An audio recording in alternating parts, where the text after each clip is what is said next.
De nos jours, Jim Parsons a tout pour lui. La célébrité, la fortune et un métier qu'il aime vraiment. Mais comme tous les acteurs le savent, le chemin du véritable amour n'a jamais été facile. Même enfant, Jim Parsons rêvait de devenir acteur. Il a joué dans des pièces scolaires dès la première année et a continué à se produire tout au long de sa scolarité. Beaucoup de gens en tombent amoureux et exigent d'y travailler d'une manière ou d'une autre, coûte que coûte. Et je suppose que c'est un peu comme ça que je me sentais. Mais au moment de choisir sa carrière, il hésitait à suivre sa passion. Plus tard, il a confié à Vanity Fair qu'à un moment donné, il avait décidé que c'était, selon ses propres mots, une idée de carrière vraiment stupide et bien trop risquée pour qu'il vaille la peine de s'y lancer. Heureusement, Parsons était entouré d'étudiants qui étudiaient le théâtre.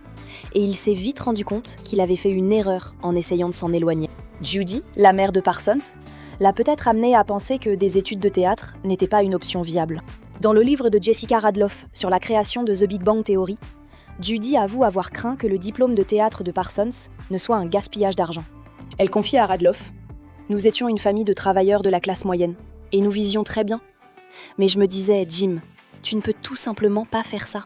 Regarde le faible pourcentage de personnes qui réussissent réellement. » Parsons a finalement réussi cependant, et il a conquis sa mère au passage.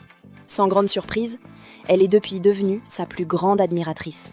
Comme de nombreux acteurs, Jim Parsons a commencé dans un emploi sans lien avec le métier d'acteur, travaillant d'abord dans une banque. Je n'étais pas un bon guichetier de banque.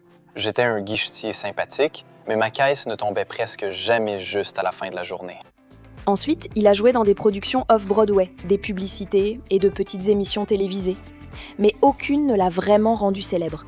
Parsons a déclaré qu'il est reconnaissant d'avoir pris le temps de devenir célèbre, malgré la difficulté de cette période. C'est parce que d'autres aspects de sa vie ont eu le temps et l'espace de s'épanouir, comme sa relation avec son mari, Todd Spiewak. Hollywood est un endroit assez inclusif aujourd'hui, mais cela n'a pas toujours été le cas. Pour Jim Parsons, révéler la vérité sur sa sexualité au monde entier a été une épreuve terrifiante. Il a révélé publiquement son homosexualité en 2012 lors d'une interview avec le New York Times, évoquant sa relation de 10 ans avec Todd Spiewak. Plus tard, Parsons a confié lors d'une interview en 2022 avec eux que le journaliste Patrick Healy lui avait permis d'en parler honnêtement. À l'époque, il discutait avec Parsons de son rôle d'homme gay dans The Normal Heart. Dans une interview accordée à Variety, Parsons a expliqué ce que représentait le fait de révéler cette part de sa vie. Il a dit « Autant cela m'a aidé au final, autant c'était aussi effrayant en tant que personne gay qui voulait faire carrière dans la même voie, dans la même industrie.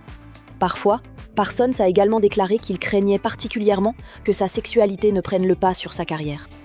Il est juste de dire que ce n'était pas le cas. The Big Bang Theory a rendu Jim Parsons célèbre. Bazinga! Avant les 2 dernières saisons de la série, Jim Parsons traversait une période très difficile. Finalement, il est devenu la raison pour laquelle The Big Bang Theory s'est terminée, car il a décidé qu'il était temps de passer à autre chose.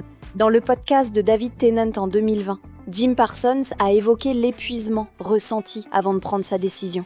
Il s'était surchargé après la 11e saison de la série, devant jouer à Broadway, tourner une pub pour Intel et s'occuper de son chien malade de 14 ans. Se décrivant comme épuisé, Jim Parsons s'est vite rendu compte qu'il travaillait trop. Quand son chien a été euthanasié, Jim Parsons, bouleversé, a malgré tout continué à jouer à Broadway. Après une représentation, il a glissé et s'est cassé le pied, ce qui l'a encore plus abattu. C'est à ce moment-là qu'il a compris qu'il devait quitter The Big Bang Theory. Le départ de Jim Parsons de The Big Bang Theory a surpris les fans. Malheureusement, mon temps est bien trop précieux pour le gaspiller avec des absurdités comme celle-ci. Cela a été encore plus choquant pour ses collègues du casting. Ainsi, Parsons n'était pas vraiment leur préféré après avoir annoncé son départ. Son départ imminent a même causé des tensions entre Parsons et sa co-vedette Kaley Cuoco. Dans le livre de Jessica Radloff, plusieurs membres du casting ont décrit le choc qu'ils ont ressenti en apprenant que Parsons quittait la série et que le producteur Chuck Lorre n'allait pas poursuivre la série sans Sheldon Cooper. Cuoco confie à Radloff : « Nous avons pleuré des heures ce jour-là. Je n'arrivais plus à respirer. C'était comme si quelqu'un était mort. » Pendant ce temps, Johnny Galecki a avoué qu'il avait eu l'impression qu'on lui avait coupé le souffle lorsque Parsons a annoncé la nouvelle. Il a dit « Nous avons été pris au dépourvu ce jour-là. La décision de Jim ne nous a pas surpris, mais il n'avait pas eu cette conversation avec nous au préalable, pour nous préparer. Donc cela aurait pu être mieux géré. En 2022, Parsons a expliqué à Yahoo comment les réactions de ses collègues l'ont affectée. Elle a dit aux médias ne pas avoir ressenti le besoin de leur parler avant l'annonce, pensant que leur relation était assez solide pour tout supporter. De toute évidence, ce n'était pas le cas. Parsons a ajouté qu'il est toujours désagréable d'apprendre qu'on a, même accidentellement, contrarié ou blessé quelqu'un. Cependant, tout s'est finalement bien terminé. Depuis son départ de The Big Bang Theory, la carrière de Parsons a prospéré. Retour à Broadway, nouveau rôle à la télévision et plus de temps avec son mari.